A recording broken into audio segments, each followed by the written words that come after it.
Hello everyone, I hope you are well. In this session, I'm going to talk about the membrane transport.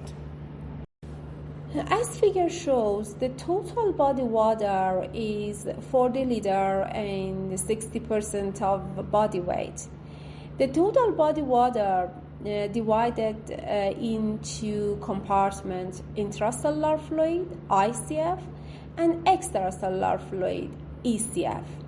The ICF amount is 25 liter and 40% of body weight, and extracellular fluid volume is 15 liter and constitute 20% of body weight.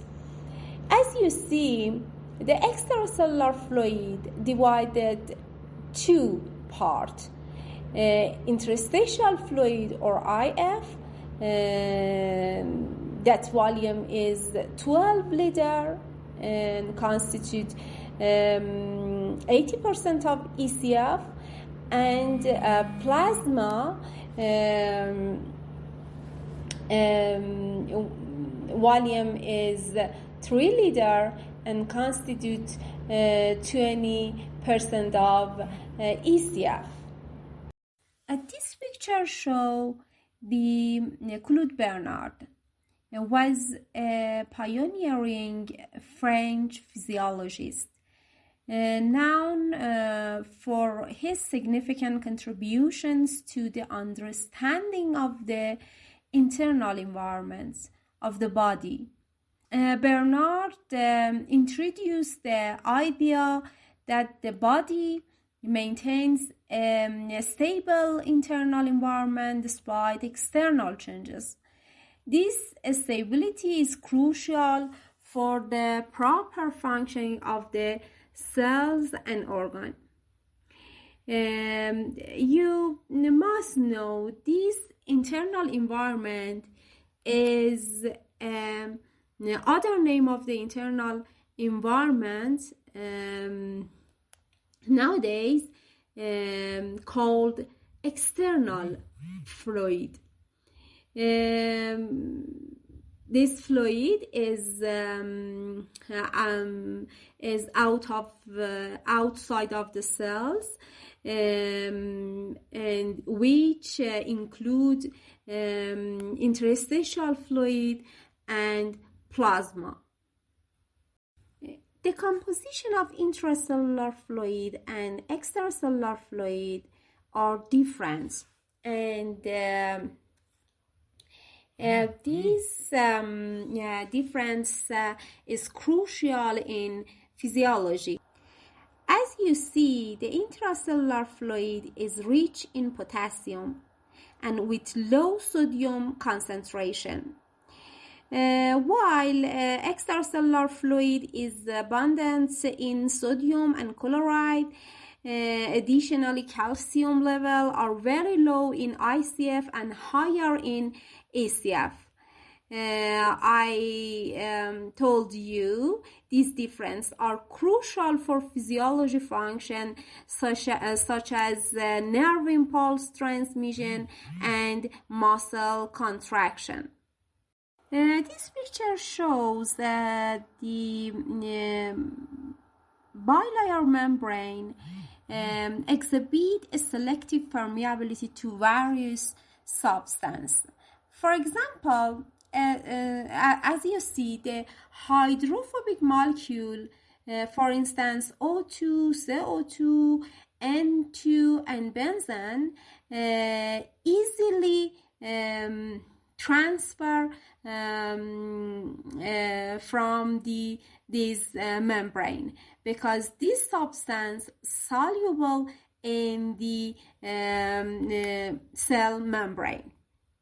But the small uncharged polar molecule, for example, O2, urea, and glycerol, have a small transportation from the cell membrane and the transportation of the large uncharged polar molecule from the cell is very, very low. These molecule, for example, are glucose and sucrose, and as you see, the ions have not transportation from these membrane. Transport of solutes across cell membrane is essential for maintaining cellular function and homeostasis. We have two types of the transportation of cell membrane: molecular transport and the macromolecular transport. The molecular transport divided two type: passive transport and active transport. In the passive transport, we don't need energy input for a molecule to move across the membrane. This type of the transportation includes simple diffusion and facilitated diffusion. In the simple diffusion, movement of the small non-polar molecule directly through the lipid bilayer, for example, oxygen and carbon dioxide. And the facilitated diffusion, the movement of the larger or polar molecule through a specific transport proteins, for example, glucose. In the active transport, we need metabolic energy, ATP, adenosine triphosphate, to move substance against their concentration gradients. This type of the transportation include primary active transport and secondary active transport. In the primary active transport, we have a direct use of ATP to transport molecule, for example, sodium, potassium pump. And the secondary active transport uses the energy from the movement of one molecule down its gradient to transport another molecule against its gradient, for example, glucose sodium co-transporter.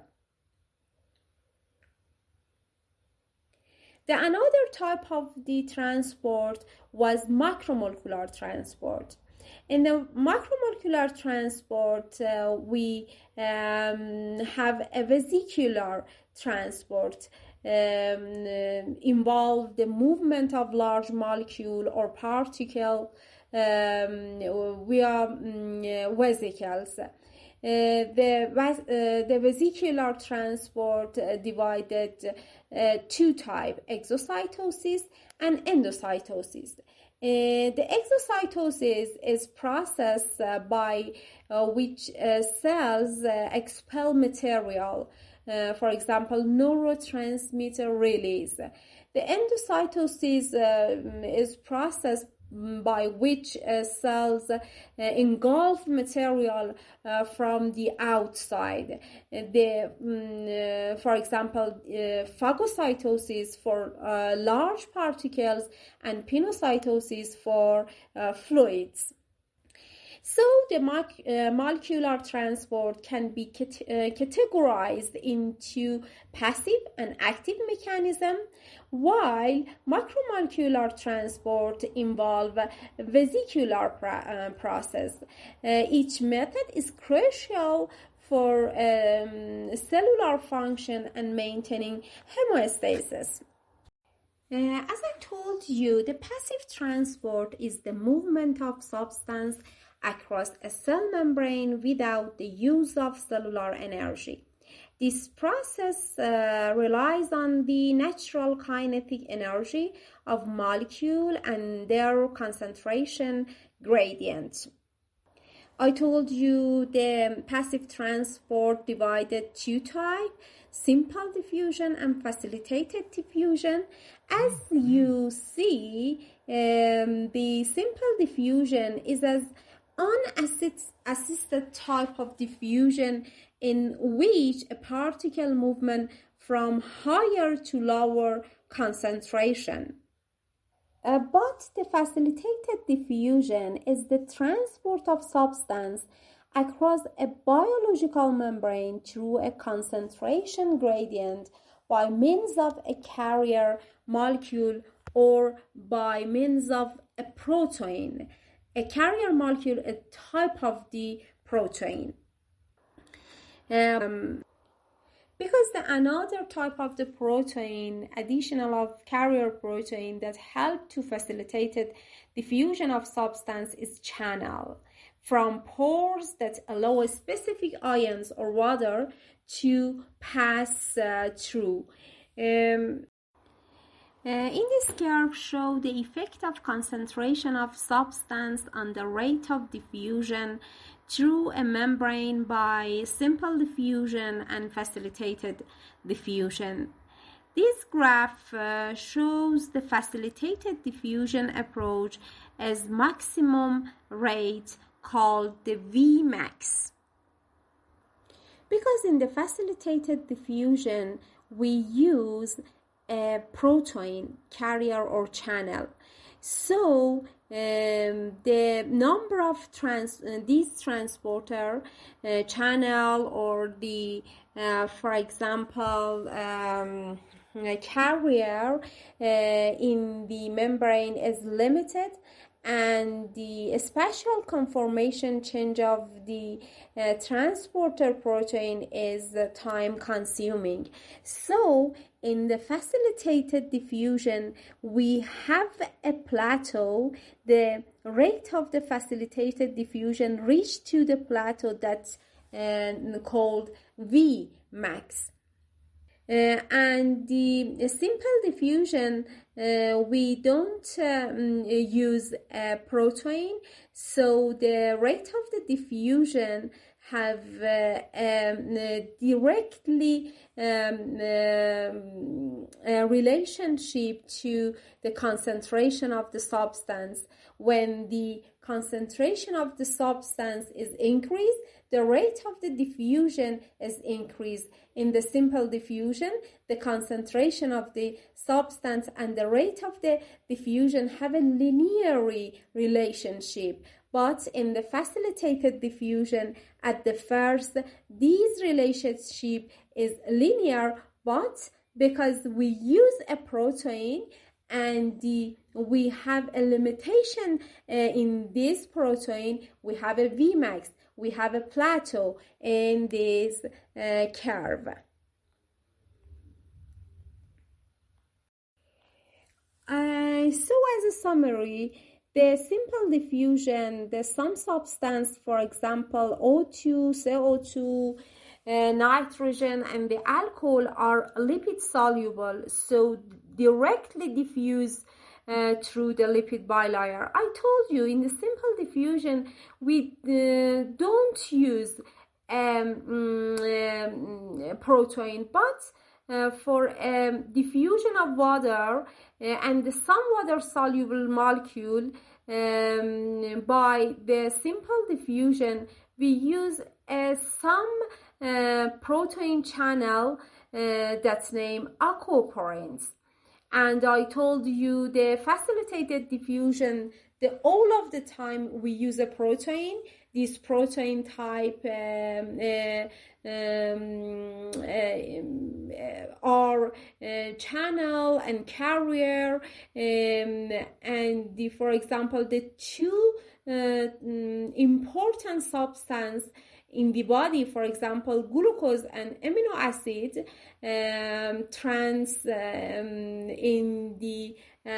from the cell membrane by the facilitated diffusion. Some important transporter as a type of the protein that help to the glucose for entrance to the cells, that's named the or glucose transporter. And these glutes have 14 subunits that help to glucose for transport from the cell membrane. For example, as you see, the insulin is hormones, this hormone produced by the pancreas that plays a crucial role in regulating blood glucose level. And it facilitates the uptake of glucose in the cell, particularly muscle or adipose tissues. When we have a glucose in the extracellular, so the insulin hormone is secreted from pancreas, and these hormones can cause the upregulating of the GLUT4 and the cell membrane, and then the glucose from this transporter entrance to the cell, and the level of the glucose in the blood is decreased. So protein channels are classified based on two important indicators: selectivity and gating mechanism. According to the selectivity, we have three types of the proteins: ion channels. These channels are selective for specific ions, for example, sodium, potassium, calcium, chloride, and aquaporins. These channels specifically facilitated the transport of water molecule across the cell membrane and the transporter. These protein can include channels that transport larger molecule or a specific substance such as glucose. According to the gating mechanism, we have three types of the channels: voltage gated channels, ligand gated channels, and mechanically gated channels. The voltage gated channels open or close in response to change in membrane potential voltage. They are crucial for action potential in neuron and muscle cells. The ligand gated channels open in response to the bonding of a specific molecule, ligand, such as neurotransmitter. This type is common in synaptic transmission. And the mechanically gated channels, these are channels respond to mechanical forces such as a stretch or pressure, and are important in sensory function, for example, touch or hearing, and the other like of the sensory. Okay, the before slides I talk about the passive transport and the type of the passive transport. In this slide I'm going to talk about the active transport. The active transport is a cellular process that moves molecule across a cell membrane against their concentration gradient, meaning from an area of lower concentration to an area of higher concentration. This process require energy, typically in the form of the ATP. We have two types of the active transport: primary active transport and secondary active transport. The primary active transport directly use energy from ATP to transport molecule.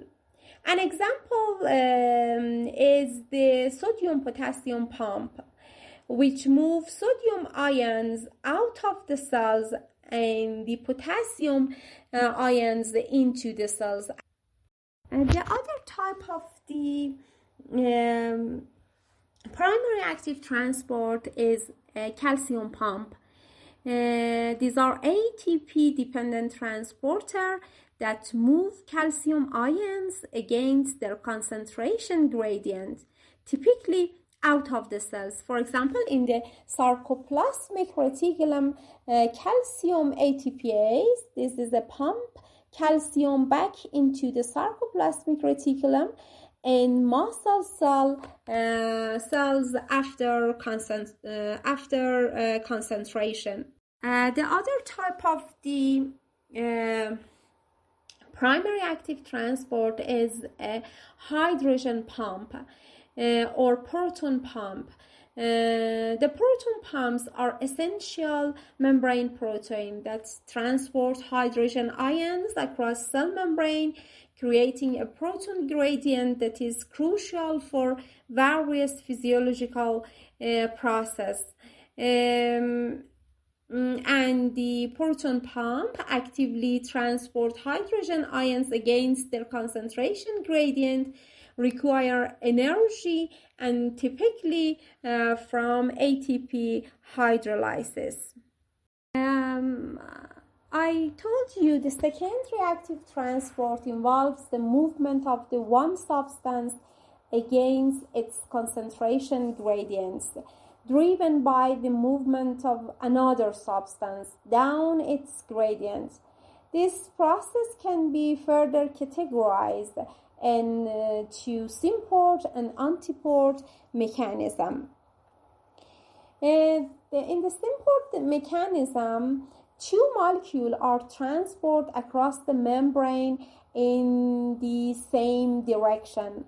One molecule moves down its concentration gradient, providing the energy needed to transport the other molecule against its gradient. For example, sodium glucose symport. The sodium glucose symport is a classic example of secondary active transport, particularly important to the intestines and kidneys. The countertransport, also known as the antiport, is a type of the secondary active transport where two molecules are transported across a membrane in opposite directions. One molecule moves down its concentration gradient, providing the energy needed to transport the other molecule against its concentration gradient. For example, sodium-calcium antiport. The sodium-calcium antiport or exchanger is responsible for regulating intracellular calcium levels by movement sodium ion into the cell while simultaneously transporting calcium ion out of the cells. Typically, the exchanger operates on a 3:1 ratio, meaning that for every 3 sodium ions that enter the cell, 1 calcium ion is expelled. The active transport through cellular sheets refer to the movement of ion and molecule across epithelial layer, typically involving energy expenditure to move a substance against their concentration gradient. This process is crucial for maintaining homeostasis, nutrient absorption, and waste removal in the various tissues. And this type of the transportation is in the small intestine, kidney tubule, endocrine gland, gallbladder, choroid plexus of the brain, and the other area of the body.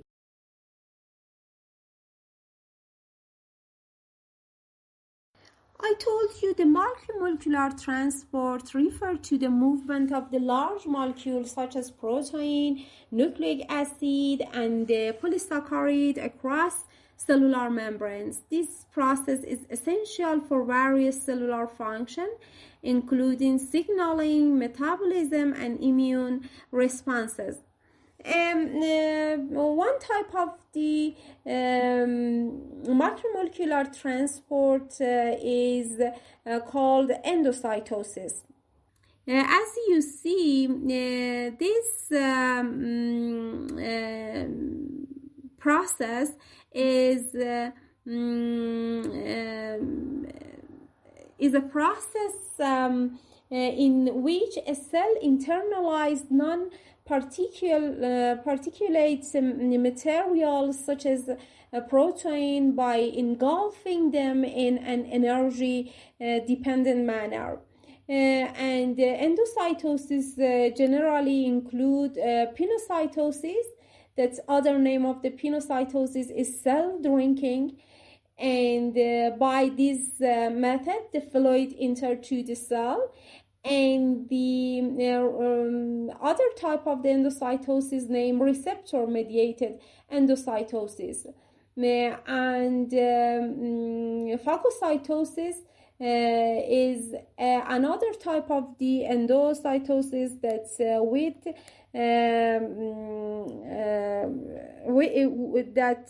methods the large molecule enter to the cell.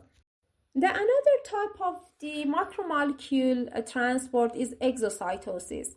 The exocytosis is the fusion of secretory vesicle with the plasma membrane and the result in the discharge of vesicle contents into the extracellular space and the incorporation of the new proteins and lipids into the plasma membrane. We have all of the neurotransmitter in synaptic terminal released by exocytosis mechanism.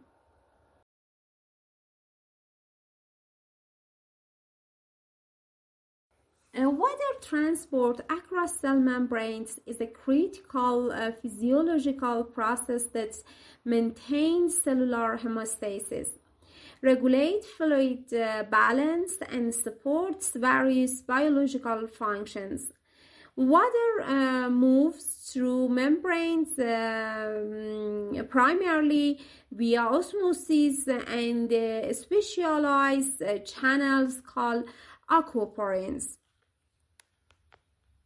The osmosis is the movement of the water molecule from a solution with a high concentration of water molecules to a solution with a lower concentration of water molecule through a cell's partially permeable membrane.